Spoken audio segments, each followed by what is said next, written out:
আজ দেশের সরকারি চাকরিজীবী মহলে এক অভূতপূর্ব কফুন এবং প্রত্যাশার পরিবেশ তৈরি হয়েছে। দীর্ঘ প্রতীক্ষা, বারবার হতাশা এবং অনিশ্চয়তার অন্ধকার পেরিয়ে আজ একটি আশার আলো দেখা দিয়েছে। দেশের উচ্চ আদালত বহুল প্রতীক্ষিত নবম জাতীয় পে স্কেল বা নতুন বেতন কাঠামো বাস্তবায়নের বিষয়ে সরাসরি এবং অত্যন্ত কঠোরভাবে হস্তক্ষেপ করেছে। জাতীয় পে কমিশনকে একটি কড়া নোটিশ জারি করা হয়েছে এবং আগামী মাত্র 2 কর্মদিবসের মধ্যে পে স্কেল সংক্রান্ত চূড়ান্ত প্রতিবেদন জমা দেওয়ার সুনির্দিষ্ট নির্দেশ দেওয়া হয়েছে। আদালতের এই নির্দেশনা শুধু পে কমিশনের দপ্তরেই নয়, সচিবালয় থেকে শুরু করে পুরো প্রশাসনিক কাঠামোতে এক তীব্র আলোড়ন সৃষ্টি করেছে। আর লক্ষ লক্ষ সরকারি কর্মচারীর মনে দীর্ঘদিনের হতাশা কাটিয়ে নতুন করে আশার সঞ্চার হয়েছে। এই মুহূর্তের গুরুত্ব বোঝার জন্য আমাদের একটু পেছনে ফিরে তাকাতে হবে এবং পুরো পরিস্থিতিটাকে ঠিকমতো বুঝতে হবে। বাংলাদেশের সরকারি কর্মচারীদের বেতন কাঠামো একটি অত্যন্ত সংবেদনশীল এবং গুরুত্বপূর্ণ বিষয়। দেশে প্রায় 14 থেকে 15 লক্ষেরও বেশি সরকারি কর্মচারী রয়েছেন। তাদের পরিবার সহ হিসাব করলে এই সংখ্যা কয়েক কোটিতে গিয়ে দাঁড়ায়। এই বিশাল জনগোষ্ঠীর জীবনমান, তাদের সন্তানের শিক্ষা, চিকিৎসা এবং দৈনন্দিন জীবনযাত্রার মান নির্ভর করে মূলত তাদের বেতন ও ভাতার উপর। বাংলাদেশে সর্বশেষ জাতীয় পে স্কেল ঘোষণা করা হয়েছিল 2015 সালে। সেটি ছিল 8ম জাতীয় পে স্কেল। সেই সময় থেকে এ পর্যন্ত দেশে নিত্য প্রয়োজনীয় পণ্যের দাম বহুগুণ বেড়েছে। বাড়ি ভাড়া, সন্তানের শিক্ষার খরচ, চিকিৎসা ব্যয় এবং জীবনযাত্রার সামগ্রিক ব্যয় এমন পর্যায়ে পৌঁছেছে যে একজন সরকারি কর্মচারীর পক্ষে তার পরিবার নিয়ে সম্মানজনকভাবে জীবন নির্বাহ করা দিন দিন কঠিন হয়ে পড়ছে। একদিকে মূল্যস্ফীতির চাপ, অন্যদিকে বেতন কাঠামো হালনাগাদ না হওয়ার যন্ত্রণা। এই দুয়ের মাঝে চাপা পড়ে সরকারি কর্মচারীরা দীর্ঘদিন ধরে একটি অসহনীয় পরিস্থিতির মধ্যে দিন পার করছেন। নবম জাতীয় পে স্কেল ঘোষণার দাবি তাই অনেক আগে থেকেই উঠছিল। বিভিন্ন সরকারি কর্মচারী সংগঠন, ফেডারেশন এবং ট্রেড ইউনিয়নগুলো বারবার সরকারের কাছে এই দাবি জানিয়ে আসছিল। সভা, সমাবেশ, স্মারকলিপি এবং আলোচনার মাধ্যমে তারা কর্তৃপক্ষের দৃষ্টি আকর্ষণ করার চেষ্টা করেছেন। এই দাবির প্রেক্ষিতে সরকার জাতীয় পে কমিশন গঠন করে এবং পে কমিশন গত 6 মাস ধরে কাজ চালিয়ে যাচ্ছে। বিভিন্ন মন্ত্রণালয়, বিভাগ, অধিদপ্তর এবং কর্মচারী সংগঠনের সঙ্গে দফায় দফায় বৈঠক হয়েছে। তথ্য সংগ্রহ করা হয়েছে, বিশ্লেষণ করা হয়েছে এবং বিভিন্ন দেশের বেতন কাঠামো পর্যালোচনা করা হয়েছে। কিন্তু এত কিছুর পরেও চূড়ান্ত প্রতিবেদন জমা দেওয়ার বিষয়ে বারবার দেরি হয়েছে। খসড়া তৈরি হয়েছে বলে জানা গেছে, কিন্তু সেই খসড়া চূড়ান্ত রূপ পায়নি। কারণ হিসেবে কখনো রাজনৈতিক অস্থিরতার কথা বলা হয়েছে, কখনো আর্থিক সীমাবদ্ধতার কথা তোলা হয়েছে, আবার কখনো প্রশাসনিক জটিলতার অজুহাত দেওয়া হয়েছে। এই ধারাবাহিক বিলম্ব এবং একের পর এক আশ্বাসের মধ্যে কর্মচারীদের ধৈর্যের বাঁধ ভেঙে পড়তে শুরু করেছিল। অনেক কর্মচারী সংগঠন প্রকাশ্যে রাজপথে নেমে আসার হুঁশিয়ারি দিয়েছিল। তারা বলছিলেন, আর কোনো বৈঠক নয়, আর কোনো আশ্বাস নয়, এবার চাই বাস্তব ফলাফল। এই পরিস্থিতিতে বিষয়টি আদালতে যায় এবং একটি রিটের প্রেক্ষিতে উচ্চ আদালত পে স্কেল বিলম্বের বিষয়টি অত্যন্ত গুরুত্বের সঙ্গে পর্যালোচনা করে।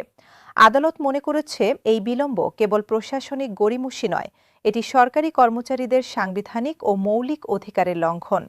একজন কর্মচারী তার শ্রম ও সেবার বিনিময়ে ন্যায্য পারিশ্রমিক পাওয়ার অধিকার রাখেন। সেই অধিকার নিশ্চিত করা রাষ্ট্রের দায়িত্ব। রাষ্ট্র যখন সেই দায়িত্ব পালনে ব্যর্থ হয়, তখন বিচার বিভাগের সক্রিয় ভূমিকা পালন করা জরুরি হয়ে পড়ে। এই বিবেচনায় আদালত জাতীয় পে কমিশনকে একটি কঠোর ও স্পষ্ট নোটিশ জারি করেছে। নোটিশে বলা হয়েছে, আগামী 2 কর্মদিবসের মধ্যে পে স্কেল সংক্রান্ত চূড়ান্ত প্রতিবেদন আদালতে জমা দিতে হবে। শুধু তাই নয়, নোটিশে সুস্পষ্টভাবে সতর্ক করা হয়েছে যে নির্ধারিত সময়ের মধ্যে প্রতিবেদন জমা না পড়লে পে কমিশনের দায়িত্বপ্রাপ্ত কর্মকর্তাদের বিরুদ্ধে আদালত অবমাননার অভিযোগে কঠোর আইনি ব্যবস্থা নেওয়া হবে। আদালত অবমাননার দায়ে একজন কর্মকর্তাকে কারাদণ্ড পর্যন্ত দেওয়া সম্ভব। এই কঠোর সতর্কবার্তার ফলে পে কমিশনের কর্মকর্তারা এখন সত্যিকারের চাপের মুখে পড়েছেন। নোটিশ পাওয়ার পরপরই পে কমিশনের ভেতরে এক বিপ্লবী পরিবর্তন এসেছে। কমিশনের চেয়ারম্যান এবং সকল সদস্যদের নিয়ে তাৎক্ষণিকভাবে জরুরি বৈঠক ডাকা হয়েছে। ছুটির দিন বা কর্মঘণ্টার বাইরে এই বিষয়গুলো এখন বিবেচনায় নেওয়া হচ্ছে না। রাত দিন কাজ শুরু হয়ে গেছে। কমিশনের প্রতিটি বিভাগ এখন পূর্ণ গতিতে সচল, কারণ মাত্র ৪৮ ঘণ্টার মধ্যে একটি সম্পূর্ণ এবং নির্ভুল প্রতিবেদন আদালতে জমা দিতে হবে। এই প্রতিবেদনে কি থাকতে হবে সেটা একটু বোঝা দরকার। নবম পে স্কেলের আওতায় সরকারি কর্মচারীদের বেতন কাঠামো নতুনভাবে নির্ধারণ করতে হবে। বর্তমানে যে ২০টি গ্রেড রয়েছে সেগুলোর কাঠামো পর্যালোচনা করতে হবে। প্রতিটি গ্রেডের সর্বনিম্ন এবং সর্বোচ্চ বেতন নির্ধারণ করতে হবে। বাড়ি ভাড়া ভাতা, চিকিৎসা ভাতা, যাতায়াত ভাতা, শিক্ষা ভাতা সহ বিভিন্ন ভাতার পরিমাণ নতুনভাবে নির্ধারণ করতে হবে। বার্ষিক ইনক্রিমেন্টের হার ঠিক করতে হবে। এর পাশাপাশি সরকারের বর্তমান রাজস্ব আয়, ব্যয়ের ক্ষমতা এবং সামগ্রিক অর্থনৈতিক পরিস্থিতির সঙ্গে সামঞ্জস্য রেখে পুরো কাঠামোটি তৈরি করতে হবে। এটি কোনো সহজ কাজ নয়। মাত্র ২ দিনে এই বিশাল কাজটি সম্পন্ন করা পে কমিশনের জন্য এক অসাধারণ চ্যালেঞ্জ। কিন্তু অনেক বিশ্লেষক মনে করছেন পে কমিশন আসলে অনেক আগে থেকেই কাজ করে আসছে এবং খসড়া প্রতিবেদন মোটামুটি প্রস্তুত হয়েছে। শুধু চূড়ান্ত অনুমোদন এবং জমা দেওয়ার বিষয়টি ঝুলেছিল। বিভিন্ন পক্ষের মধ্যে মতপার্থক্য এবং উপরমহলের সবুজ সংকেতের অভাবে চূড়ান্ত পদক্ষেপ নেওয়া সম্ভব হচ্ছিল না। এখন আদালতের এই কঠোর নির্দেশনা সেই অচলাবস্থা ভেঙে দিয়েছে এবং সবাইকে দ্রুত কাজ সম্পন্ন করতে বাধ্য করেছে। সেদিক থেকে দেখলে ২ দিনের মধ্যে প্রতিবেদন জমা দেওয়া অসম্ভব নাও হতে পারে। দেশের বিভিন্ন সরকারি কর্মচারী সংগঠন আদালতের এই পদক্ষেপকে ঐতিহাসিক বলে অভিহিত করেছে। বিভিন্ন সংগঠনের নেতারা গণমাধ্যমে তাদের প্রতিক্রিয়া জানিয়েছেন। তারা বলছেন, আজকের এই দিনটি সরকারি কর্মচারীদের আন্দোলনের ইতিহাসে একটি অত্যন্ত গুরুত্বপূর্ণ মুহূর্ত। দীর্ঘদিন ধরে শুধু কথার ফুলঝুরি আর কাগুজে আশ্বাস পেয়ে আসছিলাম আমরা। বাস্তবে কোনো অগ্রগতি ছিল না। এবার আদালত আমাদের পক্ষে কথা বলেছে। এটা আমাদের অনেক বড় পাওয়া। আমরা আশা করছি পে কমিশন আদালতের নির্দেশ যথাযথভাবে পালন করবে এবং নির্ধারিত সময়ের মধ্যে প্রতিবেদন জমা দেবে। অন্য একটি সংগঠনের নেতা বলেছেন, এই আদালতের নোটিশ প্রমাণ করে যে সরকারি কর্মচারীরা একা নয়, বিচার বিভাগ তাদের অধিকার রক্ষায় সজাগ রয়েছে। রাষ্ট্রের একটি অঙ্গ যখন তার দায়িত্ব পালনে ব্যর্থ হয় তখন অন্য অঙ্গ সেই শূন্যতা পূরণ করে। আজ তারই দৃষ্টান্ত দেখলাম আমরা। তৃণমূল পর্যায়ের কর্মচারীরাও তাদের প্রতিক্রিয়া জানাচ্ছেন। একজন প্রাথমিক বিদ্যালয়ের শিক্ষক বলেছেন, আমি দীর্ঘ ১৫ বছর ধরে সরকারি চাকরি করছি। বেতন যা পাই তা দিয়ে সংসার চালানো এখন প্রায় অসাধ্য হয়ে পড়েছে।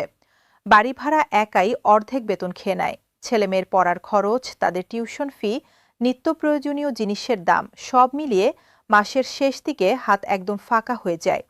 নতুন পে স্কেল হলে অন্তত একটু স্বস্তি পাব বলে আশা করছি।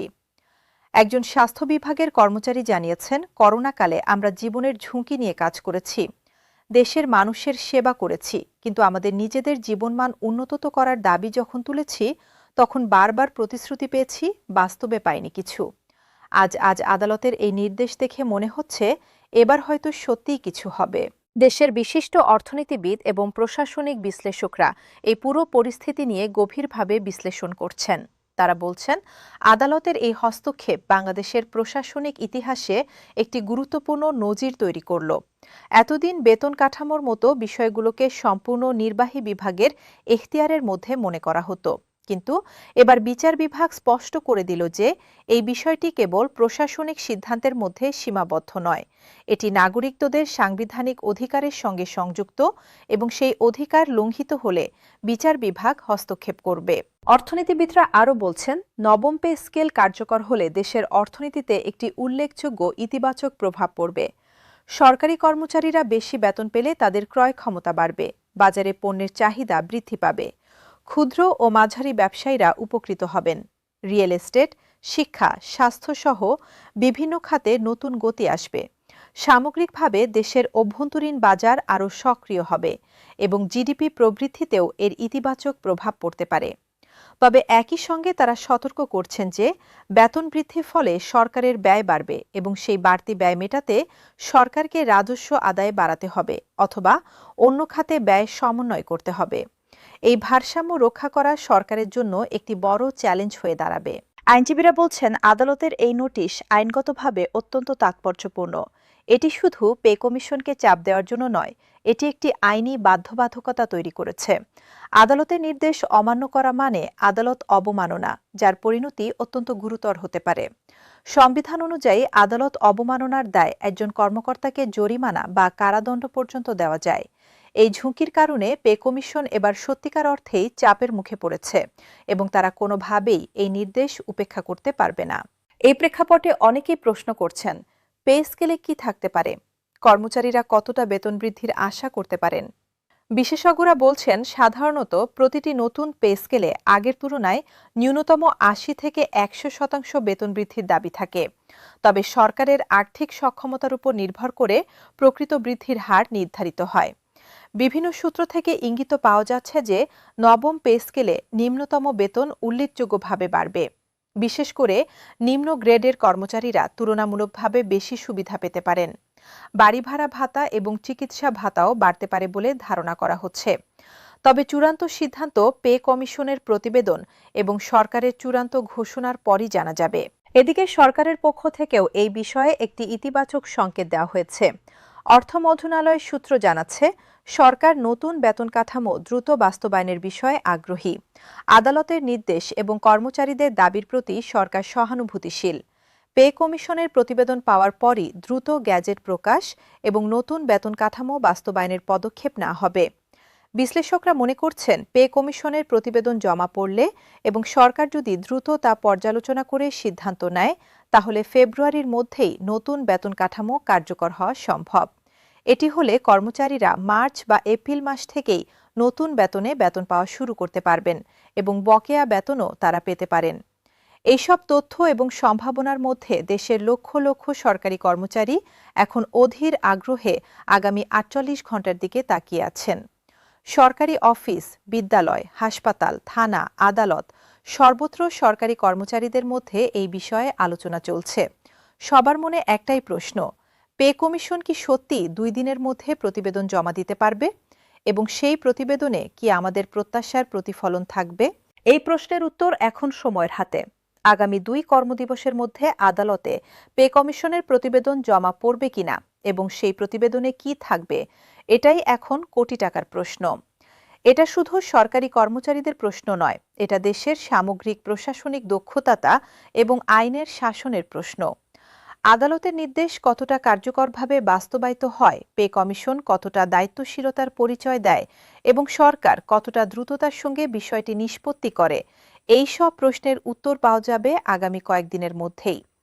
তবে একটা বিষয় এই মুহূর্তে নিশ্চিতভাবে বলা যায়, আদালতের এই কঠোর নির্দেশনা দেশের সরকারি কর্মচারীদের দীর্ঘদিনের হতাশার মাঝে একটি বড় আশার আলো নিয়ে এসেছে। এটা প্রমাণ করেছে যে রাষ্ট্রের বিচার বিভাগ নাগরিকদের অধিকার রক্ষায় সজাগ ও সক্রিয়। এটা প্রমাণ করেছে যে আইনের শাসন এখনও কার্যকর আছে এবং ন্যায় বিচারের জন্য লড়াই করলে ফলাফল পাওয়া যায়। সরকারি কর্মচারীদের প্রতি এই বার্তা, আপনারা একা নন, আপনাদের পাশে আছে এই দেশের বিচার বিভাগ। আপনাদের ন্যায্য অধিকার আদায়ের সংগ্রামে এটি একটি ঐতিহাসিক বিজয়। নবম জাতীয় পে স্কেল বাস্তবায়নের এই যাত্রায় আজকের দিনটি একটি টার্নিং পয়েন্ট হিসেবে চিহ্নিত হয়ে থাকবে। দেশের প্রশাসনিক ইতিহাসে আদালতের এই হস্তক্ষেপ একটি নতুন অধ্যায়ের সূচনা করল। এখন সবার চোখ আগামী ২ দিনের দিকে। পে কমিশন কি পারবে আদালতের নির্দেশ মানতে? নতুন বেতন কাঠামো কি শীঘ্রই বাস্তব রূপ পাবে? এই প্রশ্নগুলোর উত্তর জানতে আমরা সবাই অপেক্ষা করছি। আর সেই উত্তর যখনই আসবে, আমরা সবার আগে আপনাদের কাছে পৌঁছে দেব। তাই আমাদের সঙ্গে থাকুন, সর্বশেষ আপডেটের জন্য চোখ রাখুন আমাদের চ্যানেলে।